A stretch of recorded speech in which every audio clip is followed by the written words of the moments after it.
Thank you, DJ.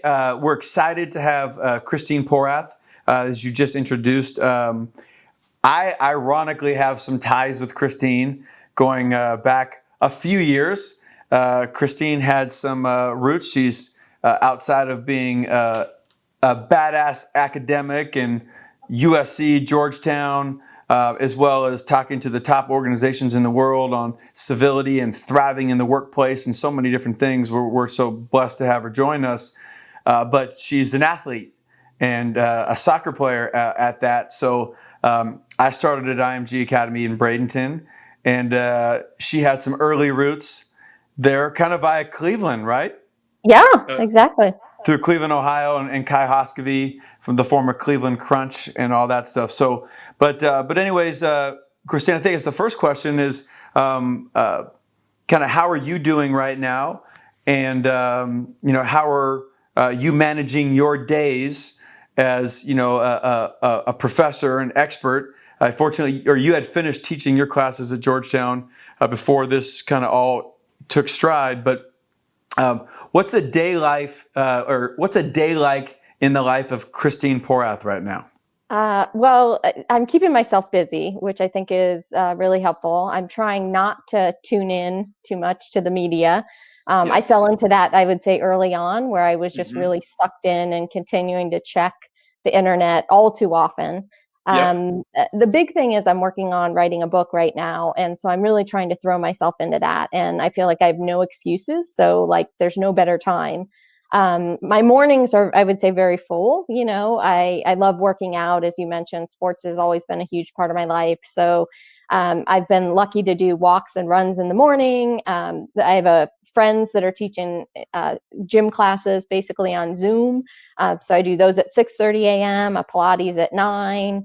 I write for an hour. There's a quarantine writing hour that Amy Cuddy is putting on every day from 8 a.m. Pacific time.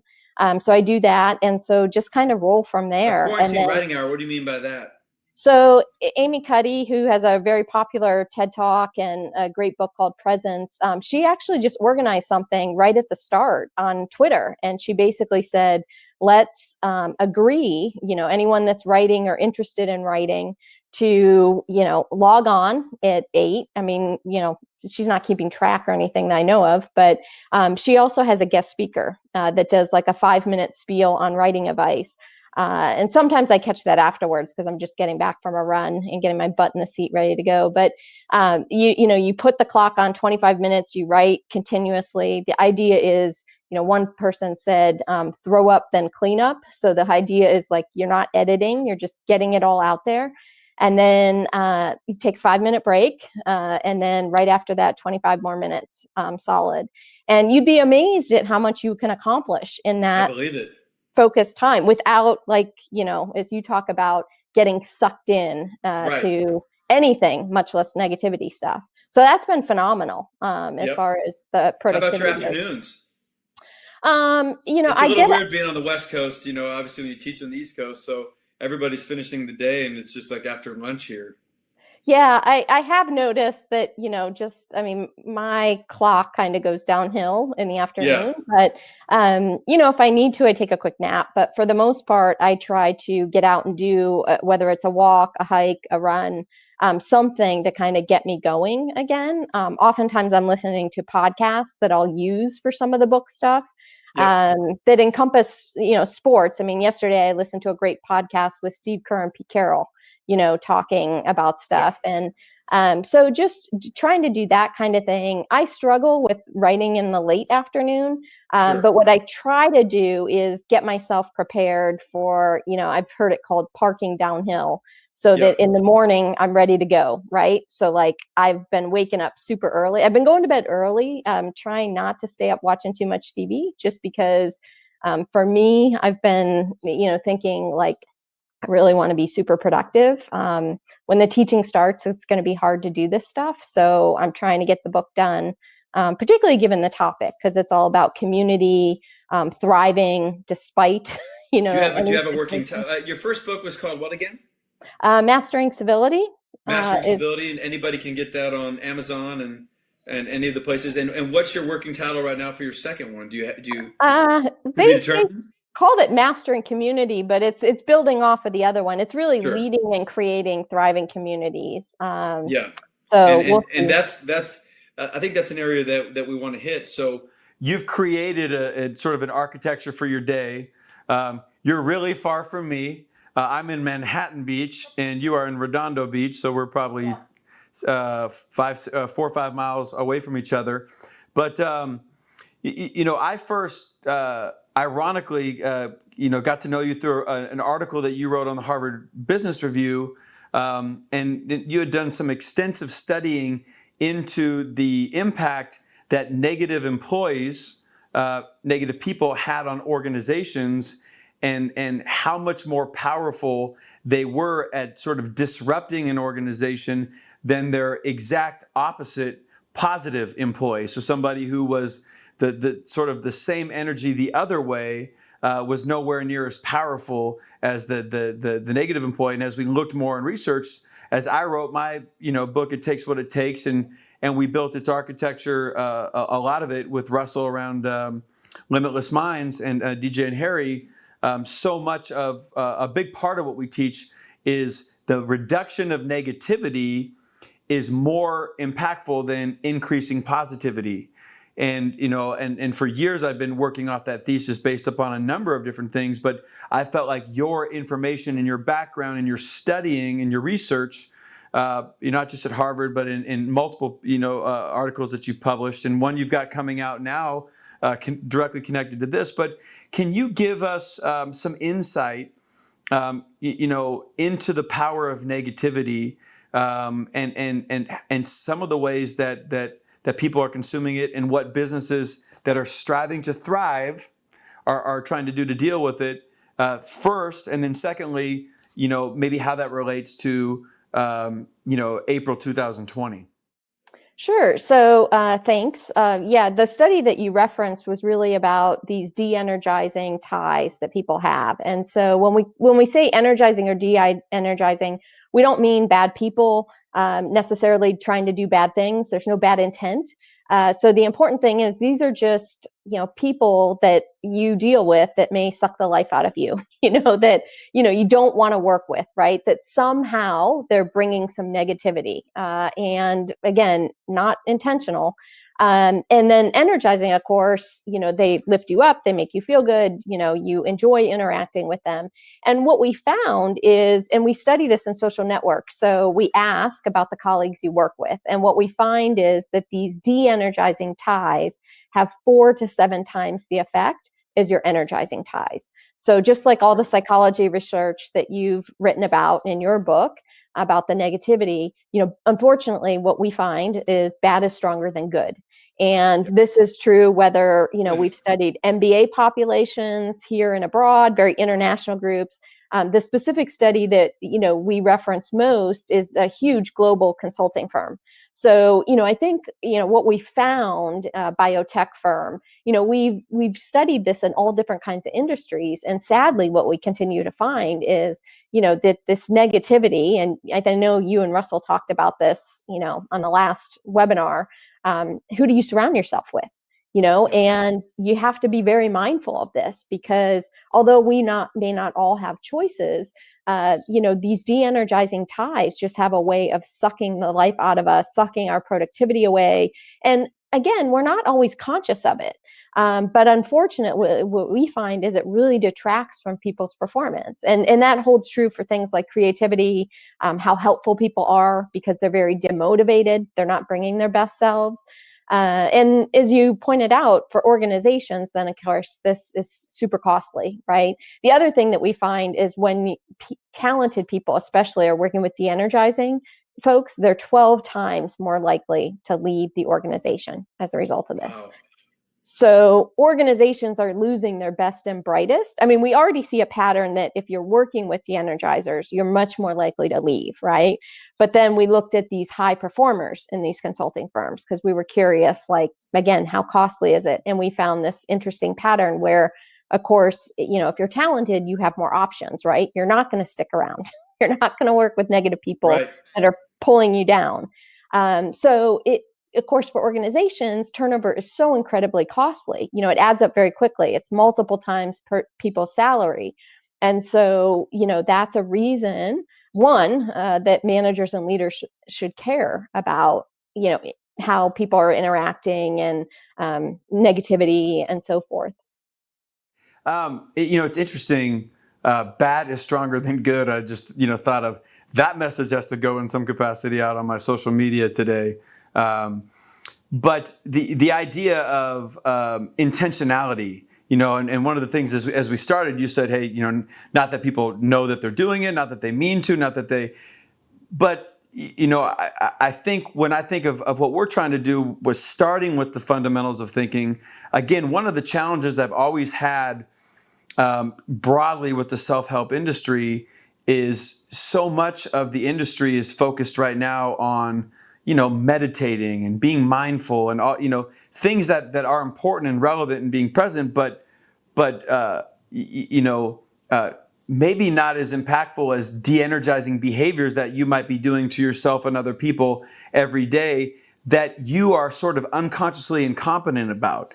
So just because somebody or in an organization doesn't understand that they are behaving in a de-energizing way, by what they say, by what they do, by what they wear, by their facial gestures or whatever, where they sit, all those different elements, how they behave on a Zoom podcast, or we have to do this, what they text message. That's really not an excuse, though, is it? Take the employee out of it, but for the organization or to educate people in terms of the simple de-energizing things, because I can't imagine most people want to be de-energizing. No. Yeah. No, not at all. I mean, people are not working with you, not giving their best, not following you. You're not as successful because if you're giving off vibes, that are de-energizing in some way. I think one of my greatest learnings over the last couple of decades is, I started this work having worked in a toxic workplace and thinking, there are some real jerks out there. We got to clean up these workplaces and create more thriving places, given how much time people spend in them. But where I've really landed is that almost none of this is intentional. When we survey people about why are you rude or why are you uncivil, because granted, we all slip up from time to time. Only 4% claim that it's fun and they can get away with it. So yes, there is some of that, but those are outliers. The vast majority have no understanding, no self-awareness. And so I think most of this comes down to, and I know you've written about this, a lack of self-awareness. I love Tasha Urich's work. She has a great TED Talk and a great book called Insight. And, she studies this. And one of the things she'll ask people, how self-aware are you? And of course, especially leaders are quick to raise their hands. And, 95% of people believe that they're self-aware. And what she has found is only 10 to 15% actually are.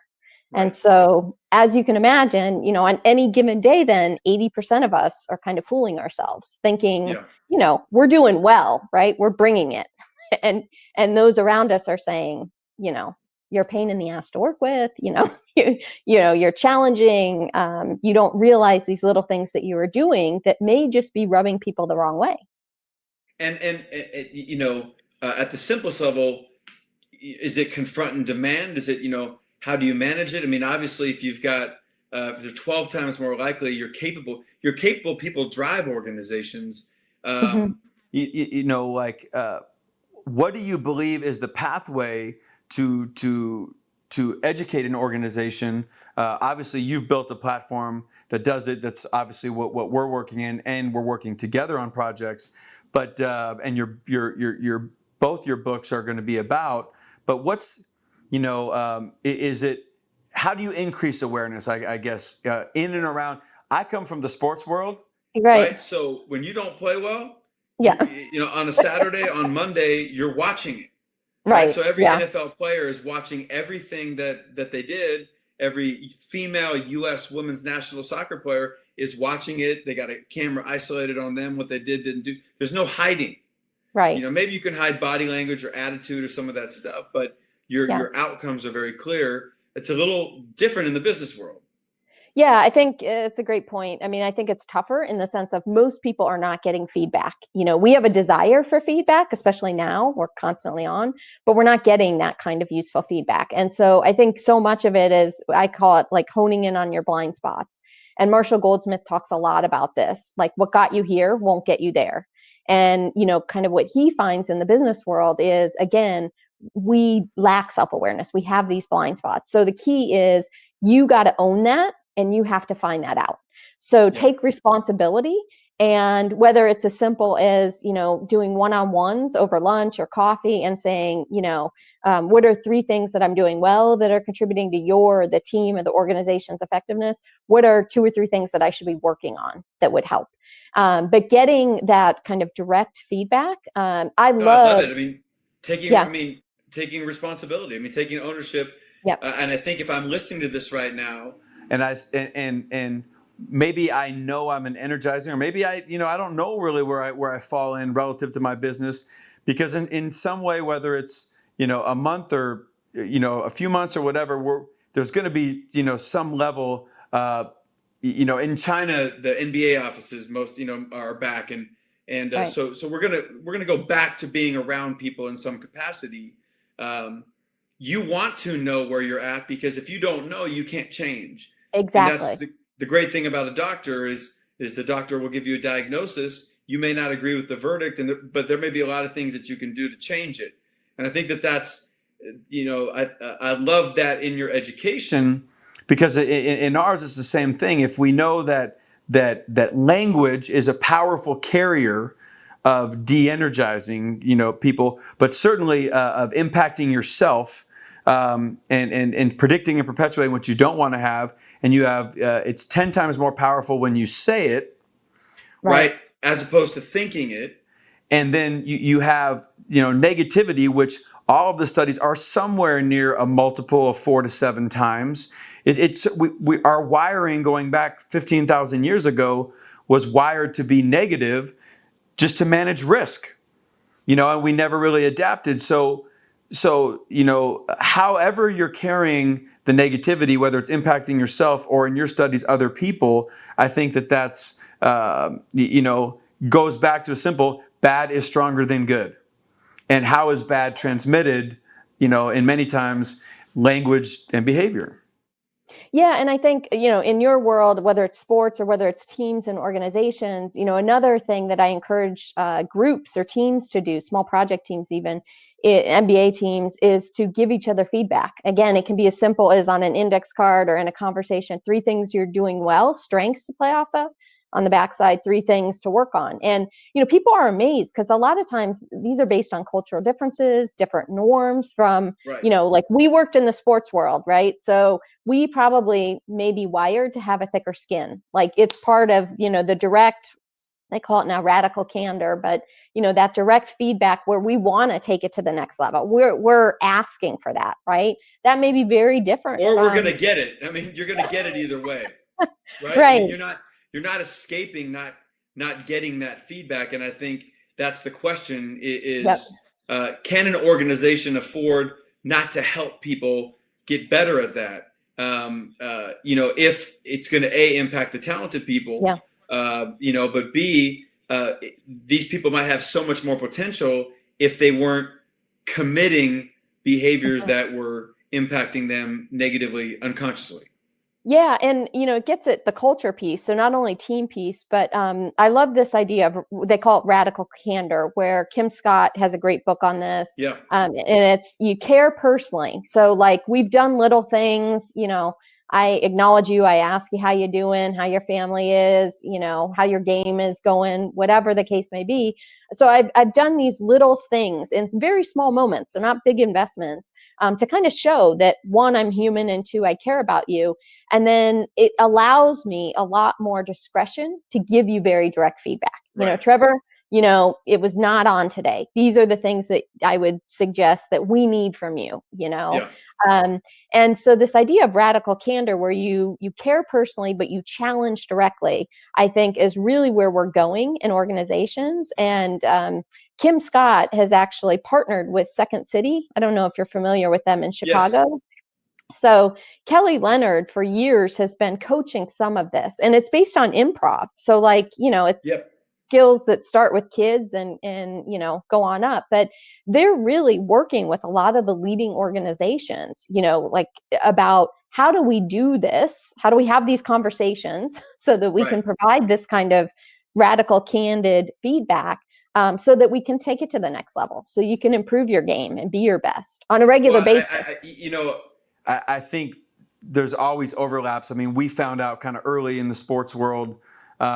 One of the things at IMG Academy, I mean, we brought in this group in the early 2000s called Game On, that taught improv, and they'd worked with Pete Sampras, Steve Schenbaum, and done a great job. And we embedded that in full time into the educational platform, because if we don't know how to communicate or understand our nonverbal, paraverbals, et cetera, or like you said, if there's societal or cultural differences, I think all that matters. I think from my summary is, as an individual in the business world, it takes what it takes agnostically. So you have an impact on people. That impact is measured in some way, whether it's somebody left or whatever. You're going to be accountable for that. So become self-aware, get better, and it's great. I do understand the radical candor to me is a very common sense, very basic. I believe in simplicity, but I don't know. It didn't hit me in the same way where I was like, oh, wow, radical candor. And I've watched the TED Talks and all the different types of things. I see the value in it. It makes sense. It's very similar to like the Positive Coaching Alliance, in the 5 compliments to 1 critical comment. But I think the goal of it, I like aspirationally, is how do you give people information that they need to get, whether you're at Google, but where you're under pressure. And I think that matters. Secondly, what I want to make sure that we get to as we move towards the end is the recent studies you're working on. So people are at home. Yep. You talked about even yourself sort of being, we have this idea of, okay, I live in Redondo, I live in Manhattan Beach, you live in Redondo Beach. There's rules you need to know relative to, okay, can you go outside and do you need to wear a mask and just 6 feet apart? And if you go to the grocery store, can you go to the beach? Just there's information that's critical that you need to understand. And then there's this other information, so kind of take me through what we were talking about earlier, the study that you're working on recently, and the best advice you have for people who are facing that duality between, there are people right now that are successful, that are high performers, that are watching this, that are consuming 10 to 12 hours of toxic, which you talk about toxic environments, but they're of information that's making their own mind a toxic environment. Yeah, so we've run a number of 5 experiments that really kind of show this. But one study, for example, we were very curious, given all that we are taking in, for example, on social media and the media, which is almost tough to avoid now if you're going to any of these platforms. Yeah. And so what we did is in experiments, people either got an uncivil or civil, a rude, or a neutral clip. And we varied the context. So we tested political, like a CNN anchor going back and forth with the senator. We tested a sports coach that was either, upset or not. And even a celebrity, being kind of difficult, and what we found is that working memory operates a lot slower. So anywhere from 12 to 18% slower. We literally can't recall information nearly as well.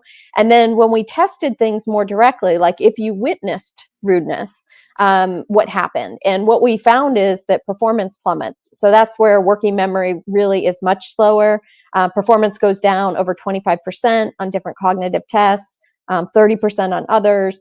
Creativity goes down 30%.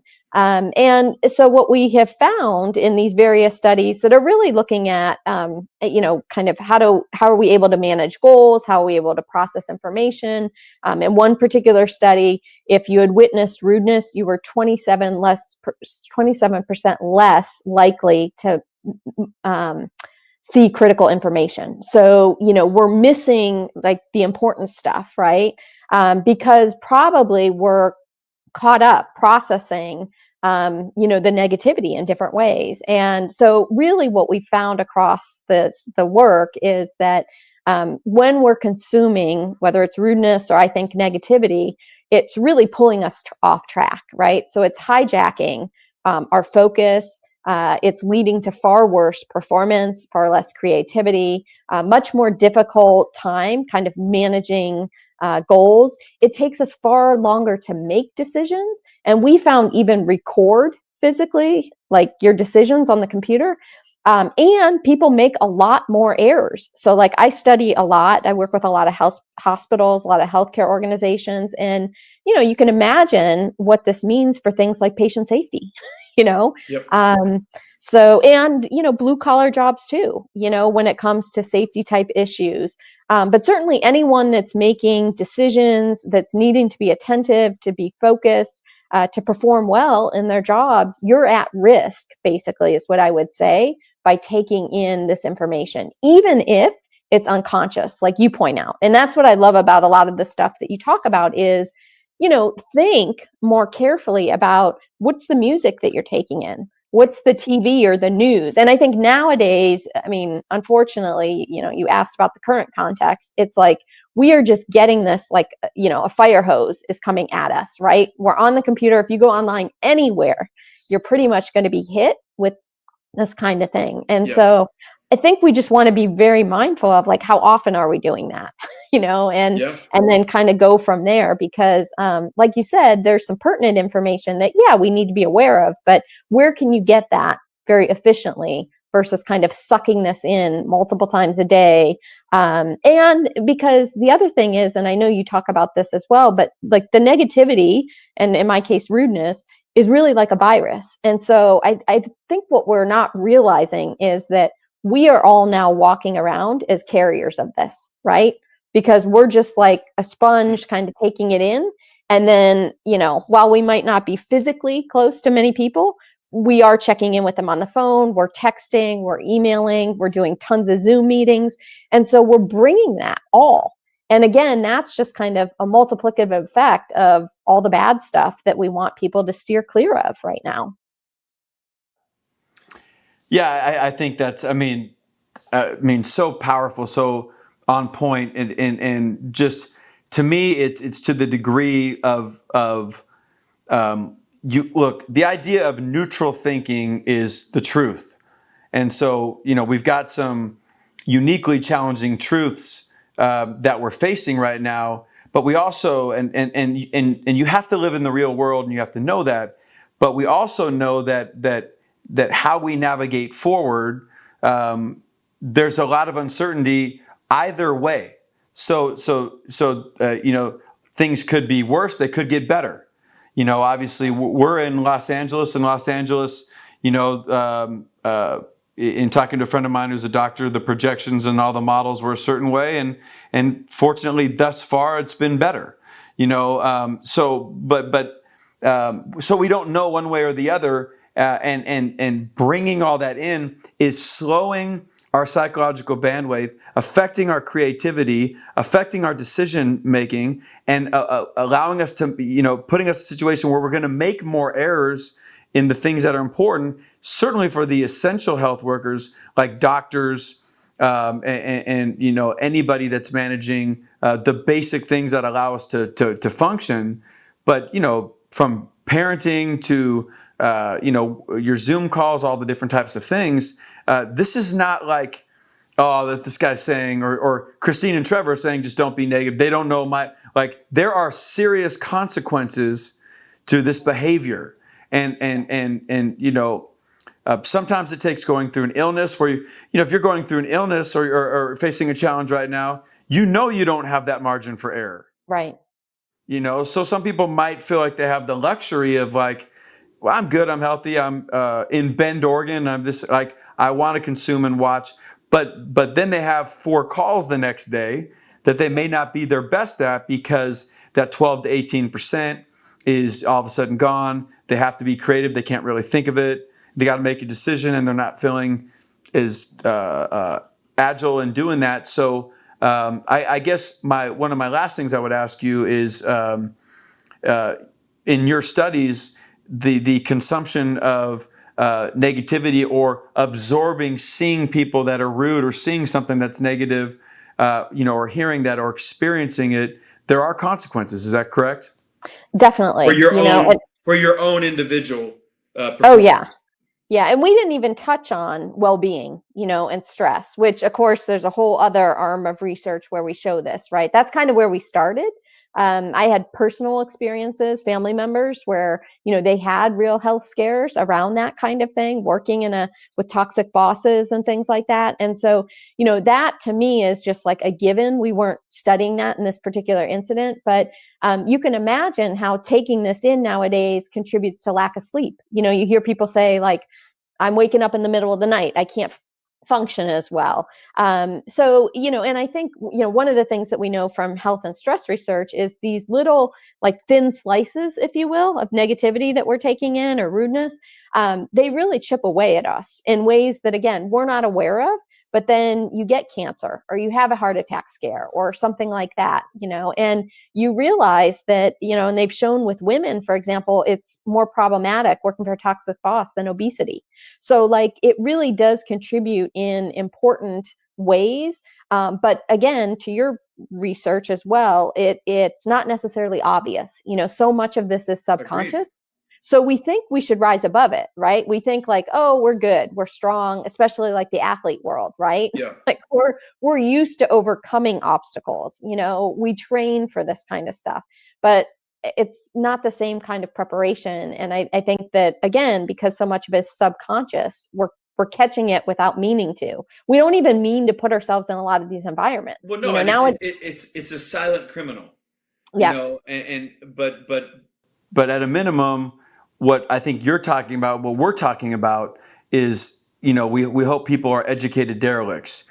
You understand the consequences, you know the impact on you, you know that it's going to affect productivity, you know that it's going to affect your performance, and you have to weigh, okay, what I want to consume and how much of it I want to consume and know and blame, why it happened or whatever, versus my ability to be efficient as a parent, as a worker, as a high level performer, and high level performers who don't perform at high levels don't keep their jobs.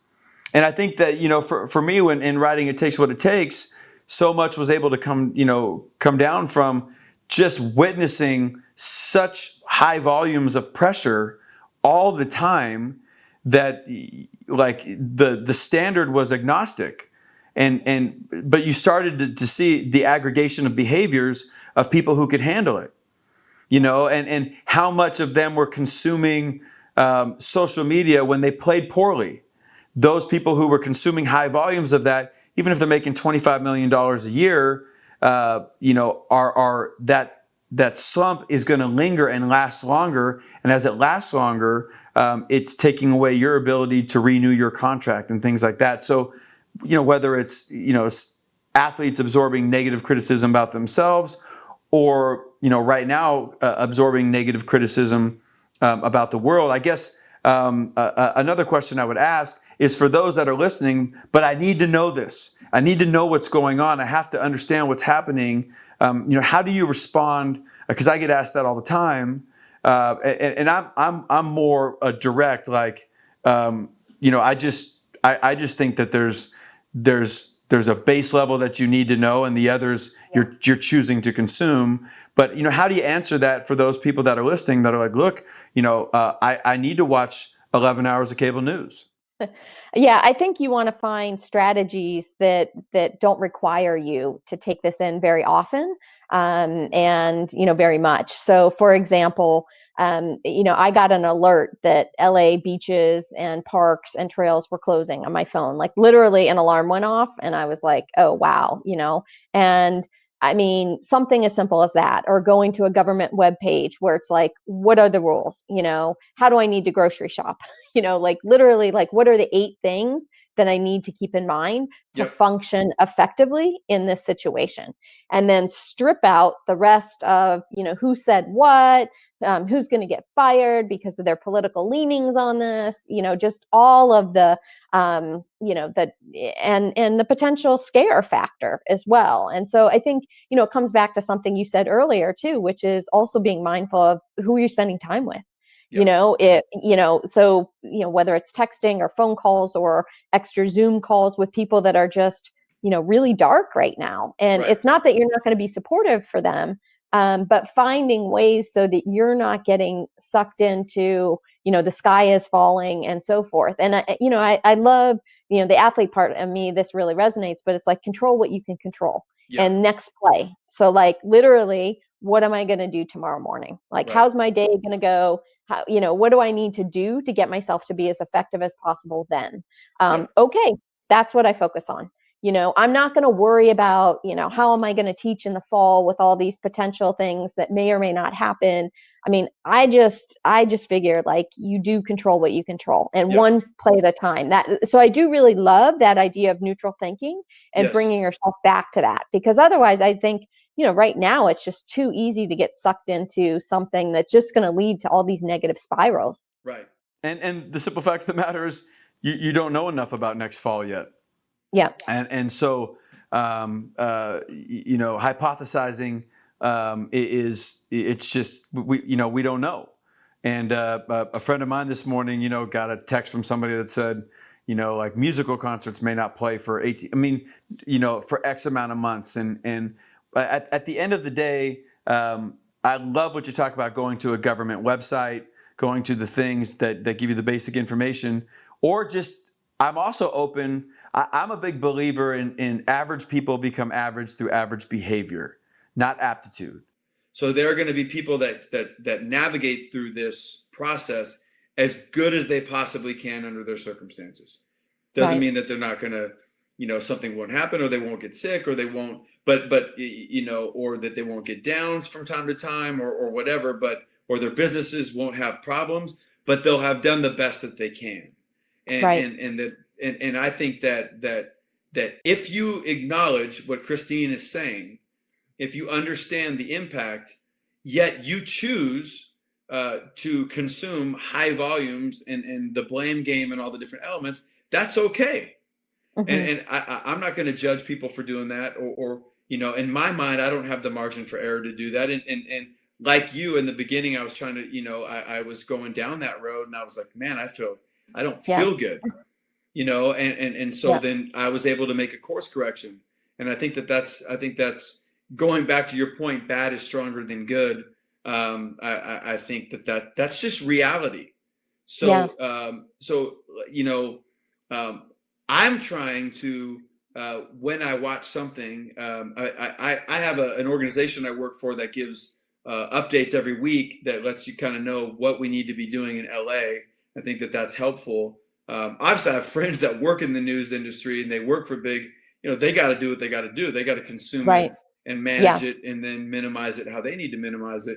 But I think when it comes to what I'm watching, just even for me turning on ESPN, you still have that ticker, and that ticker is going to say this person died, this person died, this person died, and I see that, and so like in my mind, I can't, I don't want to see that right now. So it's watching shows and going back through the origins of Batman and a different, it's just at different things, and then combining it with reading and other elements, and then trying to walk and exercise. But I guess to go back to your original thing, it's a strategy, and the best organizations, the best people for anything are going to have a strategy for dealing with uniquely challenging times that none of us could have ever foreseen. But it's here, and we're in the middle of it. And so developing that strategy, and you've got to have a strategy to deal with negativity and rudeness and a lack of civility. Yeah. And I think that that's a point that's huge in what we teach. Again, the idea of neutral is like, hey, man, what's going on is real, but you don't know what's going on tomorrow. So how are you going to navigate today? And I think that that's I think that's important. I guess to summarize, what would be your best advice for people going forward, mid-April on? Yeah, well, I love this idea of neutral thinking and control what you can control. So really trying to own your own environment, right? And being very thoughtful to the people, the news that you take in, leaning on experts you trust. So that would be the other thing, whether it's, I have a doctor next door, I feel kind of like trusted expertise, I get reality wise that way. But one of the other things that I would just add on that Russell Wilson actually mentioned in your last webinar was this idea of, he really believes in like sprinkling some gratitude. Like there's somehow that gratitude is intertwined with neutral thinking for him. So, and I really believe that that's true. And certainly all the research suggests that, right?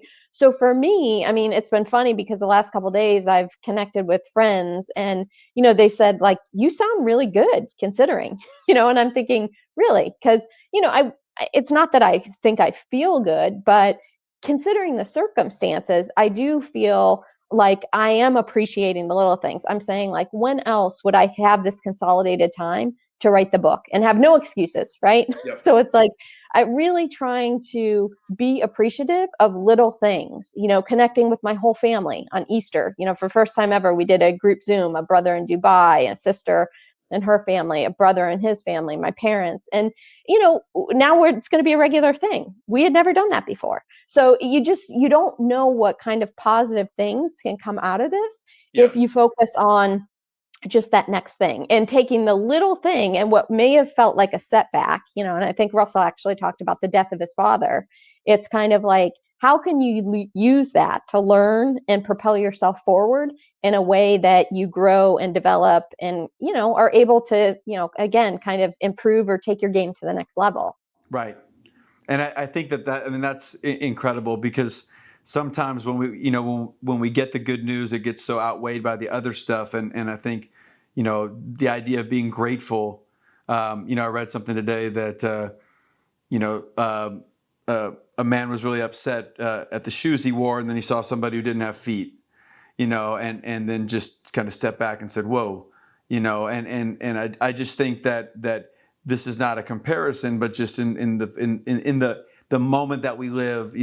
I had a unique Easter when I'm watching like a service online with nobody in it, and then then another pastor, but I was able to kind of enjoy two services and reflect and spend some time thinking myself and different challenges and good and challenging things that I'm navigating, and then but it is, I just think so much of what we intake, because sometimes we are going to get challenging news, and to be able to combine with good news. Right. Yeah. So really taking inventory of like, okay, I got to deal with that, but there's also a lot of these other things that are pretty good. And so I think kind of navigating forward. Well, Christine, I think it's awesome to get a chance to spend some time with you. Where can people learn more about Christine Porath? I have a website, so it's just christineporath.com, and there's links to TED Talk, some books, some articles, recommended resources, things like that. Okay. Well, you also are going to learn more about her with us, because we're huge fans of her, myself and DJ and Harrison and Russell.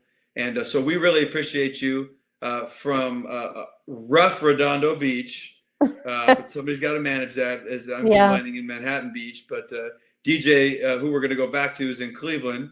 So DJ, we're going to turn it back to you. Christine, once again, thank you.